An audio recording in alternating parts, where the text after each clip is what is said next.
kamu, ah? Aku Kenapa takut. kamu pukul? Aku takut. Hah? Takut. Enggak. Takut. Apa mau minta Tak nomor malu. aku? Tak Bisa malu. ngomong baik-baik kan? Hah? Kamu bisa Kau udah ngomong? tua, Hah? mikir. Bila kamu nggak tahu, aku udah Mikir, tua. mikir, Kamu udah tua, kenapa mikir. pukul? Seorang wanita terekam kamera begitu kesal saat gambarnya diambil. Wanita tersebut diketahui merupakan perebut lelaki orang atau biasa disebut dengan pelakor. Videonya pun viral turut dibagikan akun TikTok @ciputgtl.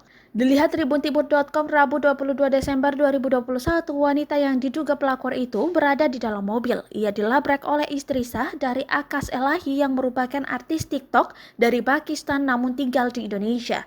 Perdebatan pun tak terelakkan antara dua wanita yakni pelakor dan istri sah. Namun, terdengar dari rekaman tersebut si pelakor lebih memuncak emosinya dibanding istri sah yang sudah terhianati.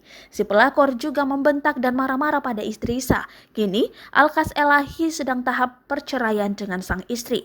Warganet pun menganggap bahwa wanita tersebut bukanlah satu-satunya simpanan dari Akas.